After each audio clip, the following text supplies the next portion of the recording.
Today's talk is part of our lecture series, Conversations in Forest History. Our guests today are Sarah Ford, who leads the Natural Resources Division at Forest Carbon Works. And starting us off will be Jessica Bakowski, also at Forest Carbon Works. She's the New England Regional Forester there. With that, I'll simply turn things over to our guests. Okay, just gonna pop it in presentation mode. Right. Thanks, Sarah. Hi, everyone. Thanks for joining us again for the second webinar in our two-part series. In this session, we're going to focus on forest conservation via carbon finance, or conserving American forests with carbon revenue. We had a lot of great questions after the last session, and we're happy to spend some time answering any more questions that might come up at the end of this presentation as well. Today, we're going to start out with a quick recap of our last webinar focused on carbon markets, in case you missed it, and then move on to discuss the importance of forest conservation and its significance for climate mitigation and protection of family-owned forests. We will then end with an overview of specific carbon programs available for U.S. forest landowners, including our program at Forest Carbon Works. So to start, it's important to keep in mind that forests are critical to helping mitigate and adapt to the effects of climate change. The uptake of CO2, or carbon dioxide, is one of many critical functions our forests provide, but certainly not the only one. They also help provide a buffer in terms of flood resiliency, temperature moderation, and help to protect our natural resources and support biodiversity. So in the face of our changing climate and continued trend of forest cover loss, finding avenues for forest conservation that are also economically viable for private landowners is imperative. One way to achieve the ecological and economic benefits from forest conservation is through high-quality carbon programs. So to review, carbon projects are the quantified accrual of carbon in a forest over time, measured in both carbon storage and sequestration. This determines the amount of carbon offsets or credits that can then be transacted in carbon markets. An IFM, or improved forest management approach, which is what we've been focusing on, means that the forested area that comprises the project is storing more carbon than a business as usual scenario or baseline forest management approach for that specific region. This creates additionality, or more carbon storage and sequestration as a result of the project than would have occurred in the absence of the project. And this is a really important criteria for any carbon program.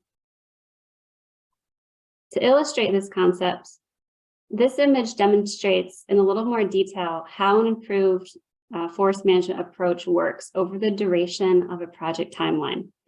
So the gray dotted lot at the bottom shows the baseline, which is determined from both regional forest management scenarios and inventory data. The green line on the top shows the change in forest carbon stocking over time. And the rises and falls that you're seeing there depict periodic harvesting over the course of the project. So that green line has to remain above the baseline for the project to be viable.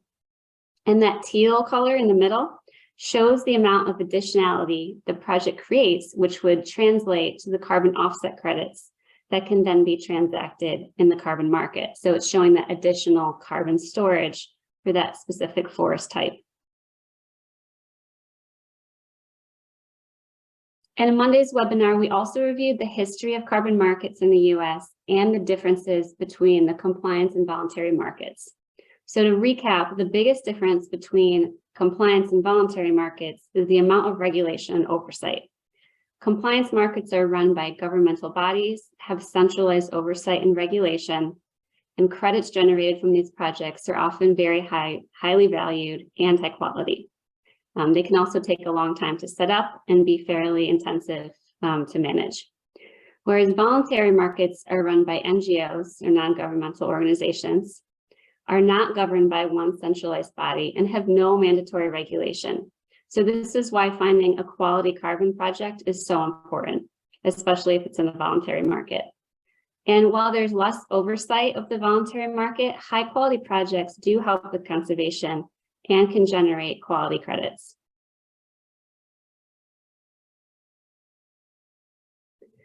So now that we've gone over some of the important points from Monday, we're going to start this section of the webinar by discussing forest ownership in the United States, as well as research on the changing demographics of landowners and how this relates to forest conservation and the carbon market.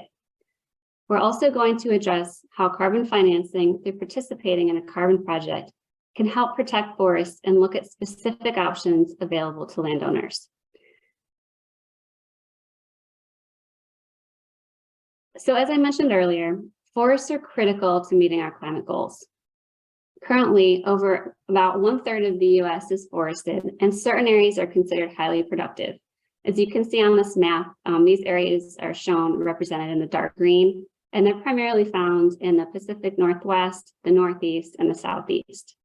These areas capture and store about 90 million tons of carbon per year, which offsets roughly 16% of US emissions annually.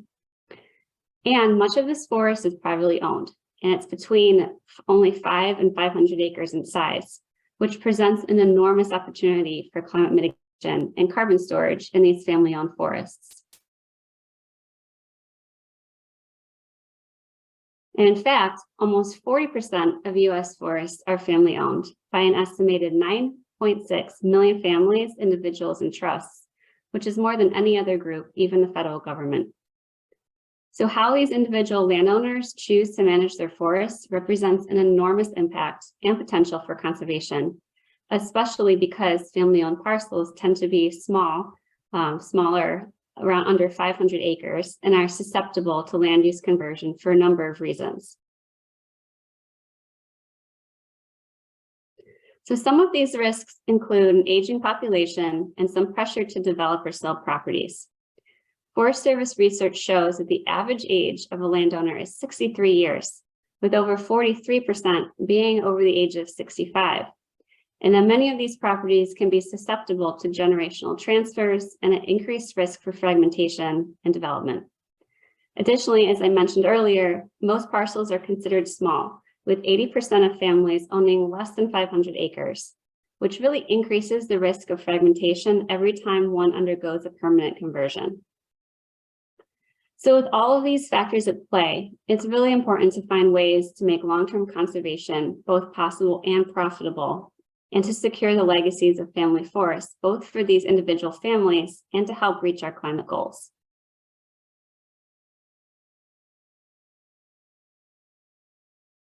One option for financing long-term conservation is participating in a carbon project. So carbon finance can be a viable option to help protect and conserve forests for the long term for many private landowners. Regular annual payments can help offset property taxes and pay for forest health improvements. And perhaps most importantly, committing to a long-term program can help prevent conversion in the future and secure a family's legacy of conservation. So I'm going to turn it over to Sarah now, who's going to go through the specific options that are available for quality carbon projects to private landowners. Great. Thanks, Jessica.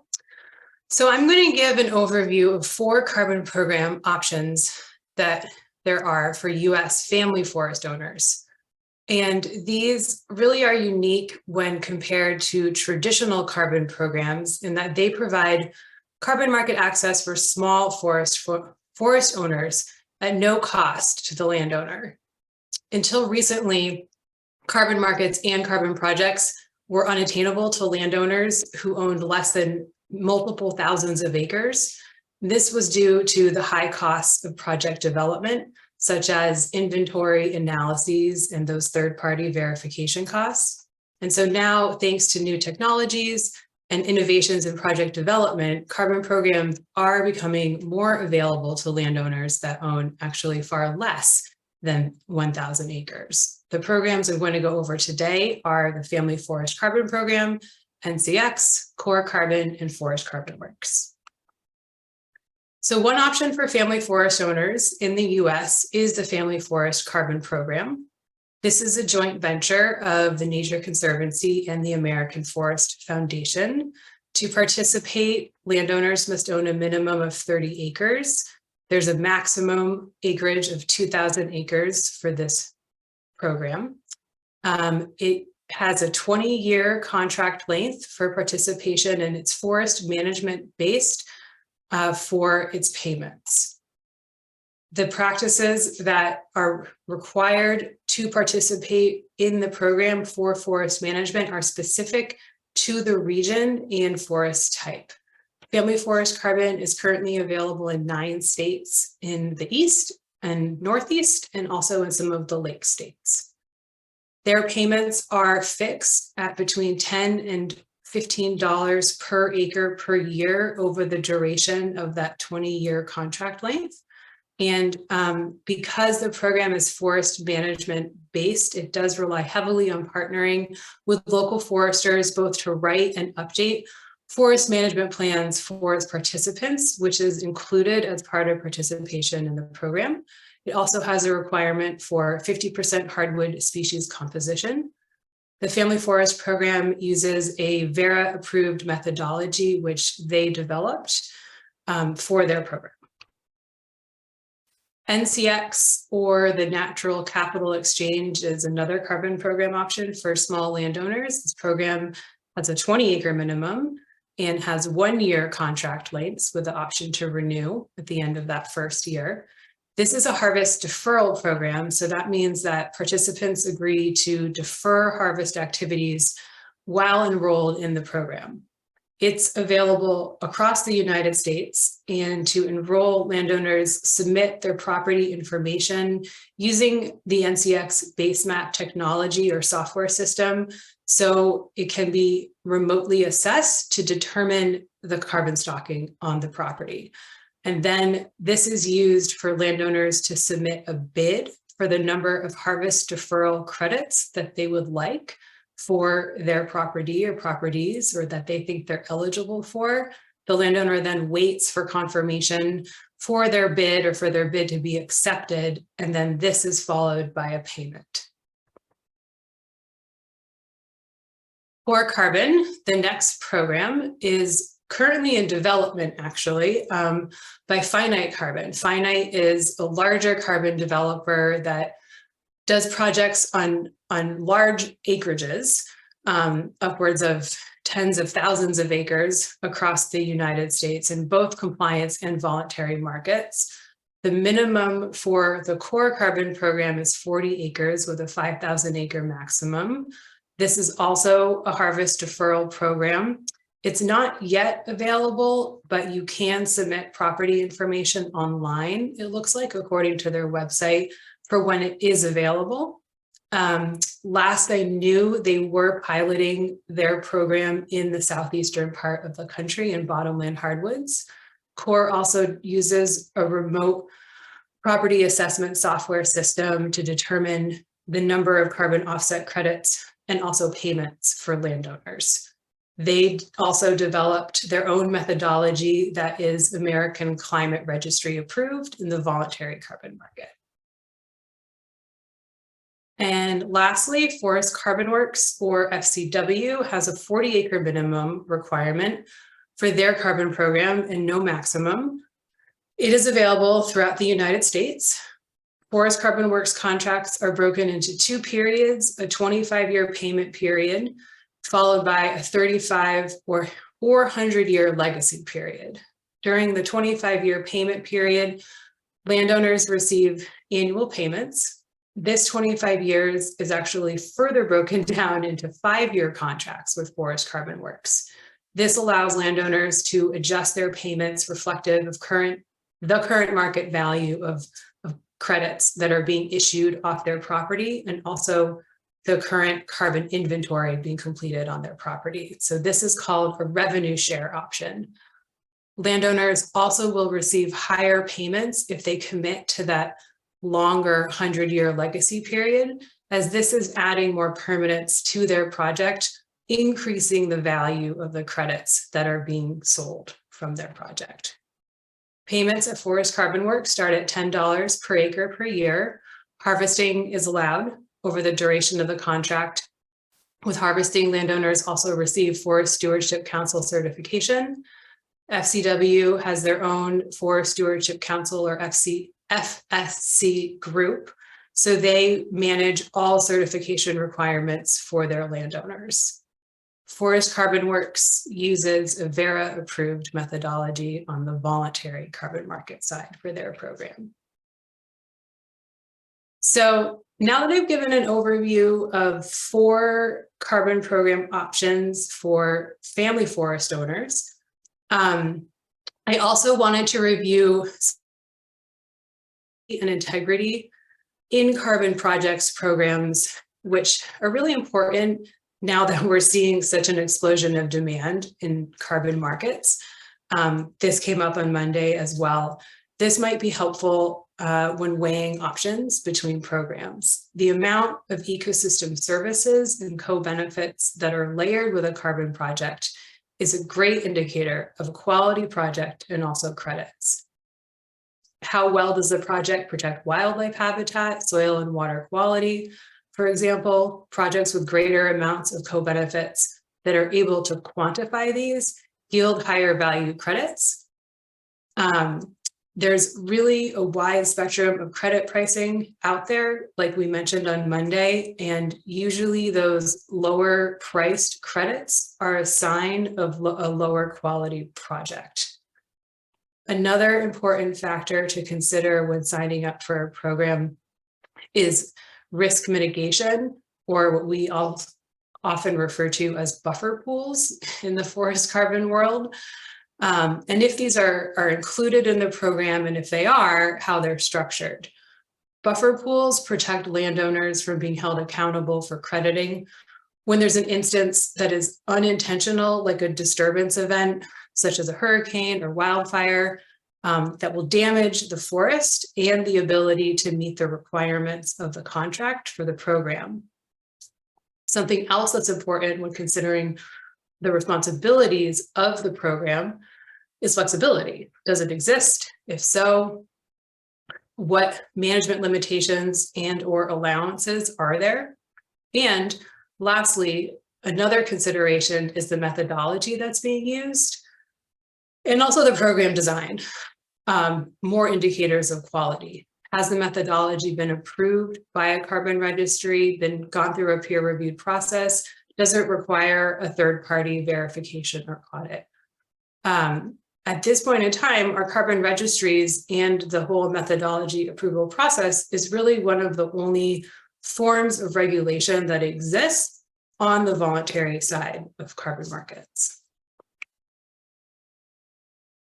So to wrap up, there are a few things that we do encourage everyone to think about when you are thinking about potentially joining or enrolling in a forest carbon program. These being, does the program align with your management goals, both in the near term and long term? What are your management goals? What responsibilities would you have as a landowner if you were to enroll in a program? And how might this affect both you, your family, your heirs? Programs are tied not only to you, but to your land, especially programs that, depending on the length of the program. How are forest conservation and quality included in the program? And how important is this to you in the program that you choose? So that's it for our presentation today. And we really, again, want to thank everybody for joining and thank the Forest History Society for hosting us for both of these webinars. And please don't hesitate to reach out to either Jessica or I individually. It looks like we have plenty of time left to answer questions. So hopefully we have a bunch, and I'm going to stop sharing my screen now and pass it back to Jamie. Okay. Well, thanks, Tara. Thanks, Jessica. Yeah, we have some questions already in the queue. Lee Crocker asked a really good question, one that I've been thinking of. If a landowner signs up for a program, can they sign up for another program when that contract expires? Is there any like no compete clause type language in any contract. Yeah, we get this question a lot. So every program that I know of right now will not allow you to sign up for another program. This is because it is too complicated at this point in time to disentangle yourself from one program, and in particular, one carbon registry, and enter into another, because there's so much concern about double counting of carbon credits. And so there's a lot of effort being put in from all angles to find avenues for this, especially with all the differences and all of the shorter and longer term programs out there. And so that means even a 1-year program at this point precludes people from signing up for another program. And so we are all working on this, but at this point in time, unfortunately, the answer is no. So similar to a non-compete, I guess you would say, because we just can't, we don't have the ability to prove what has been counted and what has not been counted, because essentially this is all really new and we're all improving regulations, I guess you would say, the more that we do this. Okay, but so I do think Lee is asking, let's say Lee signs up for that 1-year contract, it expires. Is there anything that prevents him from then taking his business, if you will, to somebody else to sign a new contract? So once you're out of a contract, is it? The difficulty is how the carbon is actually quantified and accounted for and tracked in that program. And so the programs that have methodologies that are approved and are being utilized by carbon registries, I think ultimately it will be easier to go from one contract to the next. And so as an example, Verra, the carbon registry that we're using, which is the biggest registry in the world, they actually put out a statement because they have been getting asked this so much that said no, that said anyone who has been in another carbon program, doesn't matter with whom, if they're not eligible to enter into a Verra carbon program. So anyone using a Verra methodology can't accept them because they're so concerned about how that carbon was accounted for and tracked. And so the other part of that statement was that they're trying to work on finding a way for, if you were in, you can move from, say, one Verra methodology program to another Verra methodology program. It's really complicated. Okay. Yeah. So be careful when choosing, do your research. Be careful. And Lee and anyone else with that question, be sure to closely not only read the contract, of course, but have that list of questions ready and ask. Yeah. I'm also kind of, well, things may change. So by the time somebody gets around to doing this 2 or 4 years hence, things may have changed. So it's a question worth asking again when you're ready to do this, it sounds like. Ask questions. Yeah. It is no different than any other investment or approach to investing that you would take. Is you should really do your research and due diligence. Again, we're just offering general information, not specific advice here. So ask. Speaking of, Mary Mossman asks, what are buffer pools? So if you could explain that concept again. Excuse me. Yeah, I can take this one, I think. Buffer pools are pools of revenue that we reserve in case of an unintentional reversal. So an unintentional reversal would be caused by something outside of the landowner's control, such as a natural disaster that causes a significant disturbance in the forest, which would be, removing trees unintentionally. that landowner would not have to sort of pay to replace those credits. That's what the buffer pool is for. It's sort of like an insurance policy against an unintentional reversal. Every project contributes a small percentage of credits to that buffer pool. That's how it exists. But that's it. Great explanation. That's good. Very good.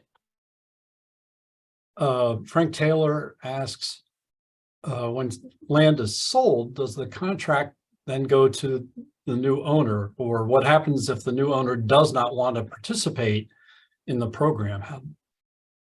What would a new owner's options be, if any?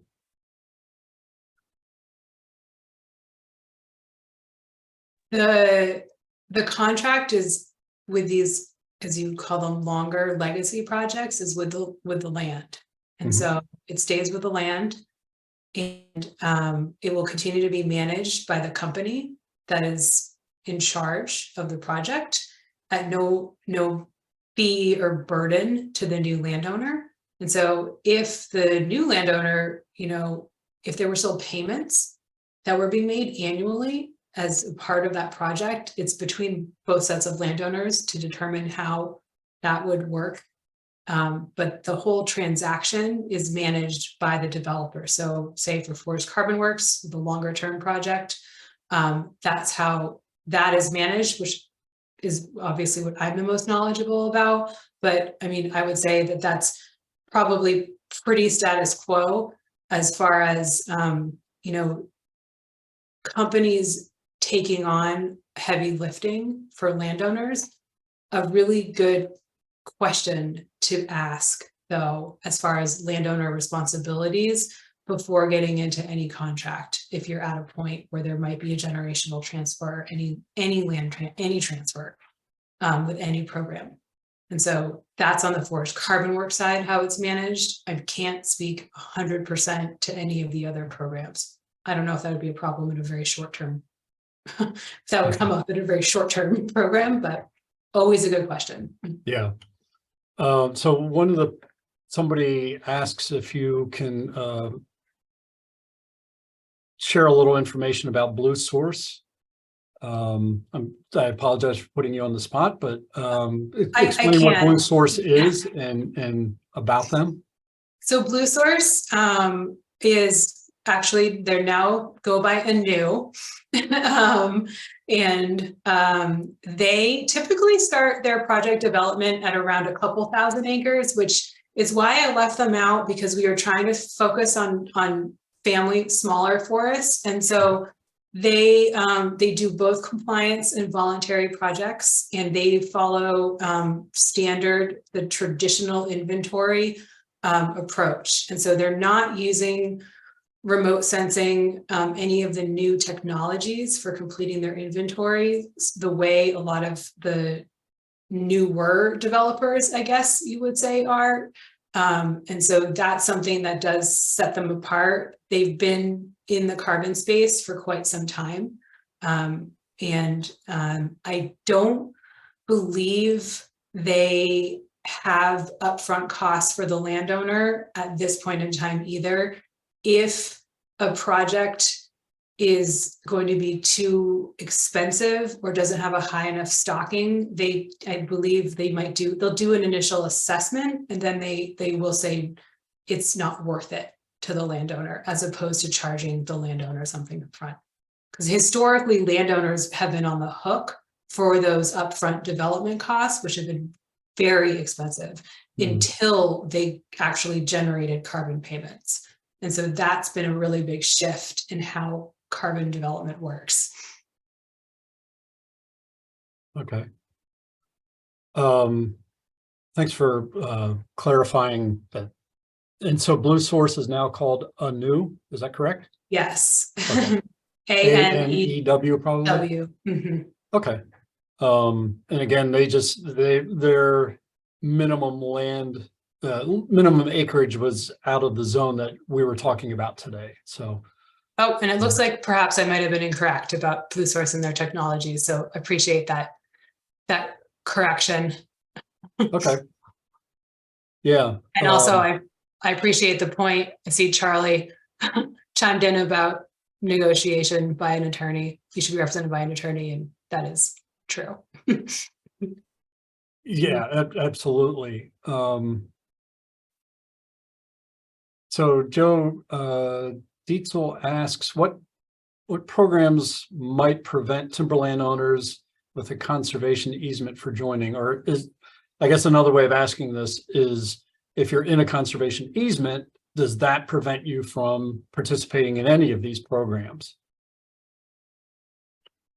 I can take a shot at that one. So I can't speak for some of the other project developers specifically to this, but at least from our perspective, and I think it's similar with others, it's difficult to enroll an overly restrictive easement. So if it's something like a forever wild easement that doesn't have allow any harvesting at all, it's very hard to show additionality for projects. So those typically don't work very well with our program and probably some others. And so we're looking for properties where we can practice that IFM or improved forest management. And some conservation easements do allow harvest or active forest management, and we do work with those. But if it's overly restrictive, that can be a difficulty. I don't know if you want to add anything to that, Sarah. No? Okay. Well, while we're, Joe also asks if the long-term contracts have inflation escalation built into the payment structure.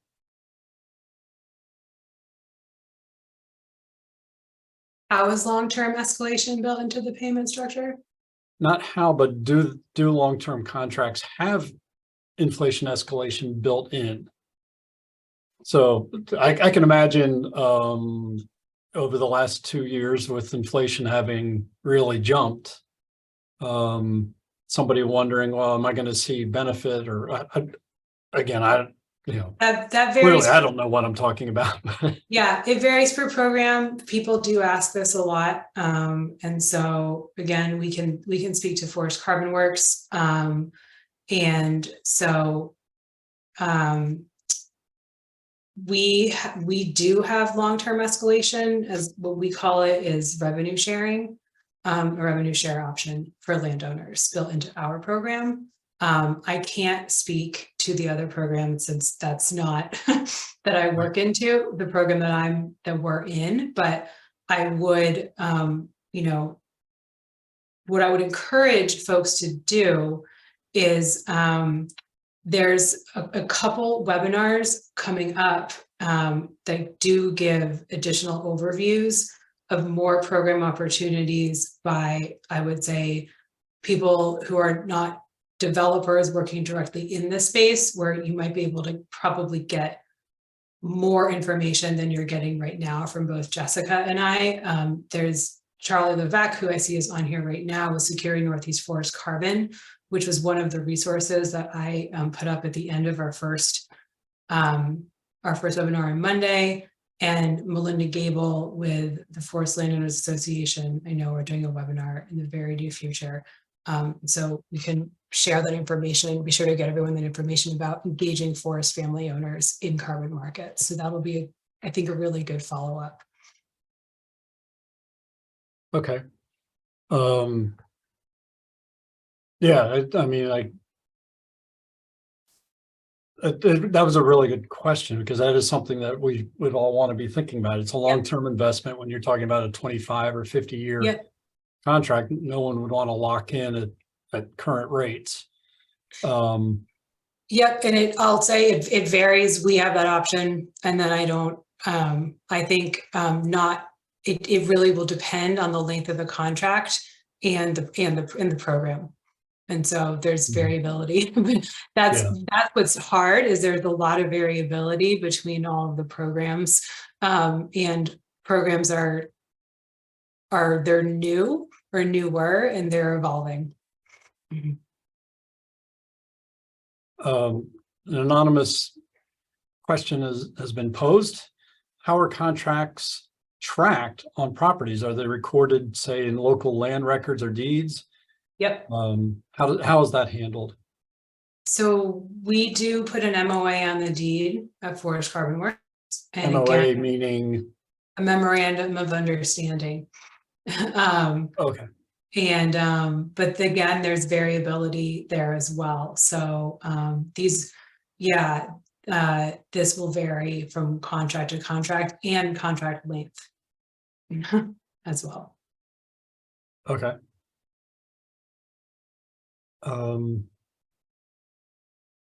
Let's see, John Welker asks, what happens in terms of the contract and contractual obligations when land ownership changes? Oh, John, I think we've addressed that. The contract, let's see if how well I was listening. The contract goes with the land, not the land owner. Is that more or less correct? Okay. Yeah. Yep.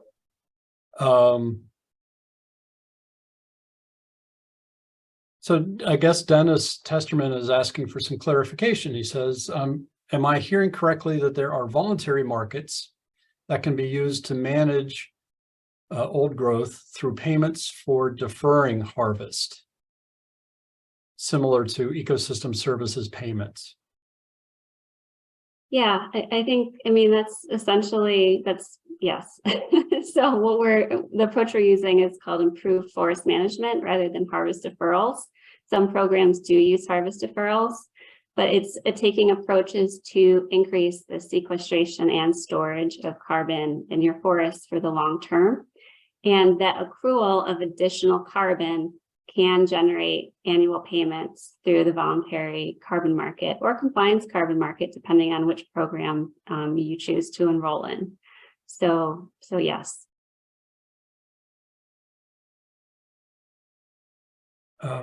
Sarah, did you want to weigh in? No? Okay. With all the forest mortality from insects and fire, are carbon efforts enough to replace those losses in the US? So this, I think we're speaking now to the foresters in your forestry backgrounds.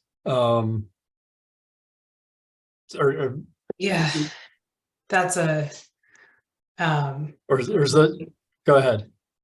I mean, I think forest health and composition wise, those are some of our most challenging issues that we're facing right now. And certainly needs a multi-pronged approach. And so I think carbon helps managing for carbon and for really climate resiliency. I don't think carbon is the solution necessarily, but a solution. And I mean, that's what we tell people, when as far as just the way the carbon markets work in general, they're not the answer, they're one piece of the puzzle. And so there's so many, as far as managing for invasives and wildfire, I mean, that is a very small piece of, not very small, it's one piece of the puzzle. There's many other layers to that in forestry and outside of forestry as well, in my opinion. That could be a really long conversation. Yeah, I think we're trying to predict the future in a way. Let's see. Now this one is going to, yeah. So if a forest owner develops part of their property, such as allowing a cell phone tower to be installed or build a house, and the land misses its annual carbon target as a result, I'm going to ask it, are there financial penalties assessed? And if so, how? Does that violate the contract? Yeah, so that's what is considered an intentional reversal usually by programs. And so essentially you need to maintain what you've been credited for over the duration of your project, of your contract. And so each program project is going to address that a little bit differently, but the easy answer is yes, there will be some form of penalty. That's going to vary depending on what type of project you're doing. Mhm. You can plan for that ahead of time, usually as well. And so that also will depend on what type of project you're doing. But if you just do, it's always good to coordinate all types of activities, and that's a requirement of these programs with the program, rather than just doing it and trying to figure it out afterwards.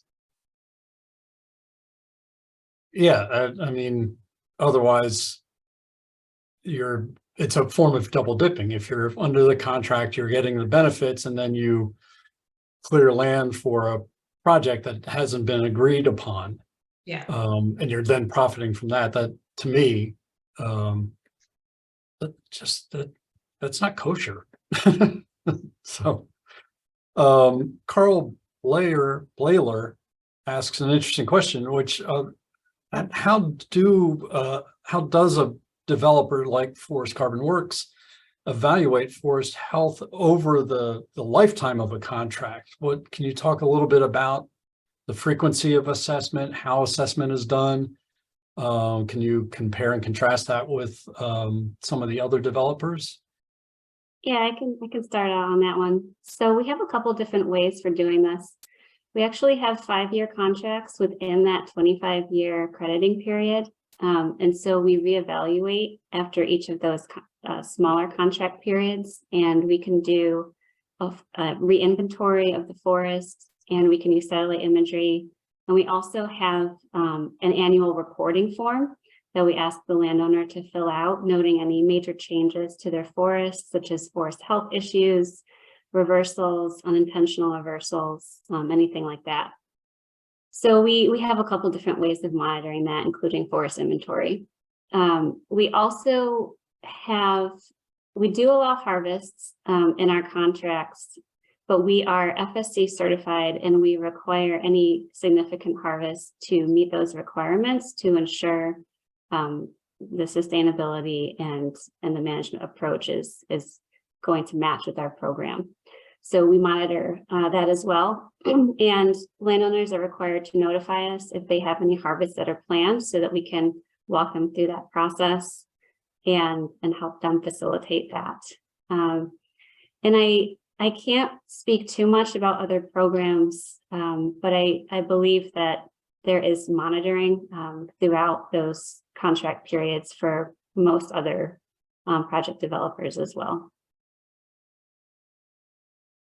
Is some of that done then through this remote software? I would imagine so, yeah. It's pretty common using satellite imagery and remote sensing to monitor forest canopy, density, forest health, but on the ground inventory is also common and important as well. Okay, so it's a combination of old school and new technology, isn't it? Absolutely, and self-reporting from the landowner. The landowner is a partner in our projects, and we work with them to help make sure that they're monitoring their forest as well. Tom Schultz asks if there's a registry that shows acres enrolled in carbon projects, or that's. I was going to ask it a different way, but I think Tom framed it pretty well. Is there a single registry, or are there multiple? From what I know, there isn't one place that has all of that data. Each registry does have their own statistics on their websites, but there are multiple registries for the voluntary carbon market, for each market essentially. And so you do have to compile information yourself, and or search for it in other publications to find some of those numbers. The media does that as well. That would be, I don't know offhand, total acreage enrolled in carbon projects. I don't know, Jessica, if you have any other ideas to point people to find. Yeah, I would just say that individual registries would be the only thing I could I could say about that. So if if I understood that correctly, there may be a secondary source, a media website where somebody's been writing about this, where they may have compiled it. But right now there's no industry there's no, otherwise there's no single primary site that houses all this information. Yeah. I'm wondering if the U.S. Forest Service might be collecting that data. That's a good question for the state and private It's easier on forestry the folks. compliance side because of having that single regulatory body. And so you can go there to seek that information. Okay. It looks like we just got a response from that from Charlie. Thank you, Charlie. 6.1 million acres nationally, 1.2 million acres in the Northeast of New York in carbon projects. Oh, that's in the chat. Mm-hmm. Okay. Thanks, Charlie. Much appreciated. I'm not sure. Well, I'll ask this. This may be too specific a question. Mary Mossman asks or says her family forest is in a managed forest law contract with the state of Wisconsin Department of Natural Resources. Could they participate in any of these programs?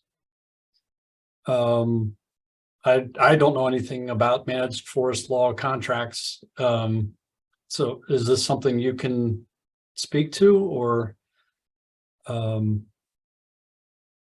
I would say that that is fairly specific, and the best approach would be to review the forest management plan with the forester and the specific program that you might be interested in to see if it's compatible. Sometimes they are, and sometimes they're not, depending on a lot of different factors, like the age of the forest, the treatments called for, the type of program enrolled in. So I think that would take, be more of an individualized approach to get the right answer for that one.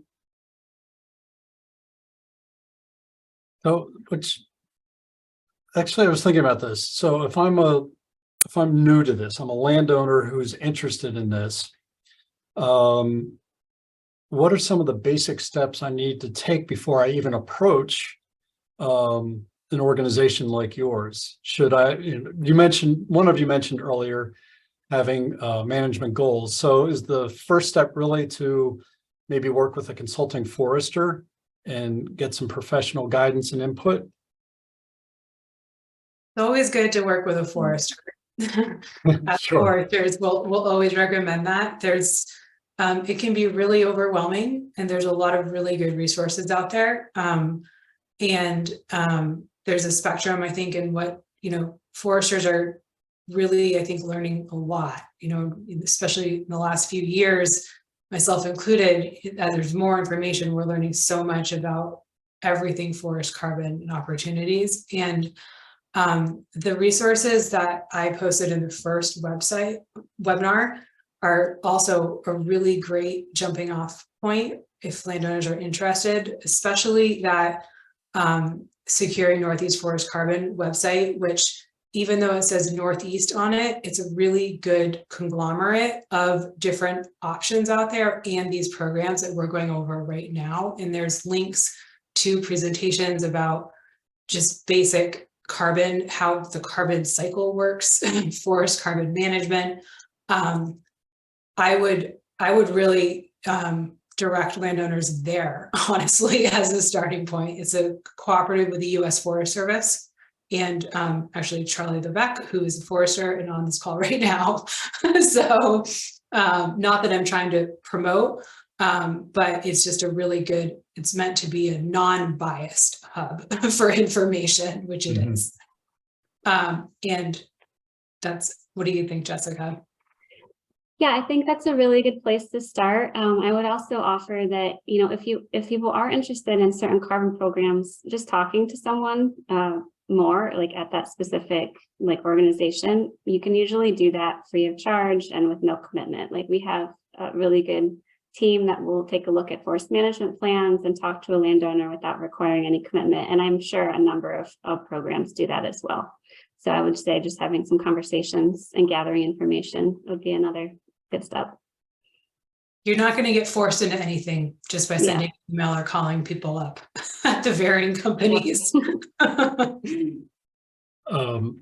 So last year we had a webinar on heirs property rights and the challenges of passing property down from generation to generation.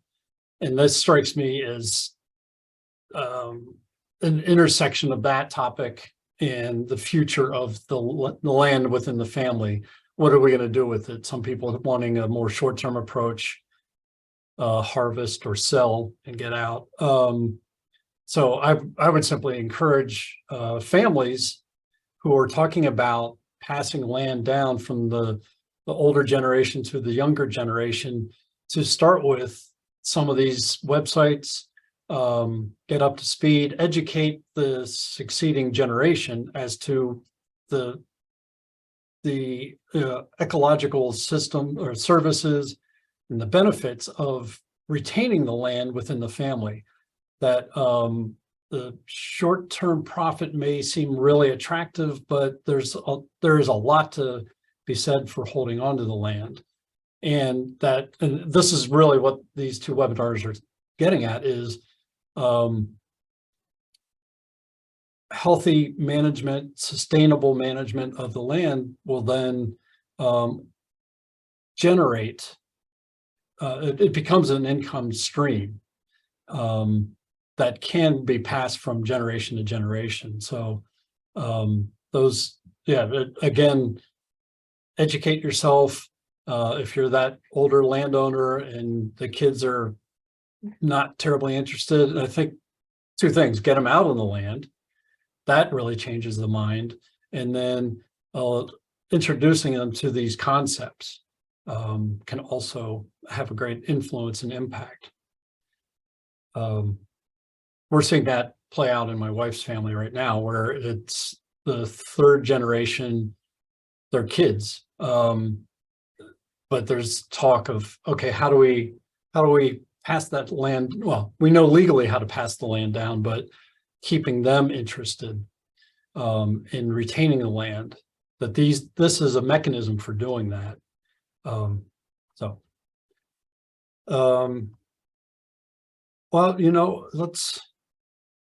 I'm going to finish with Thomas Kane's question, because it's going to clarify things.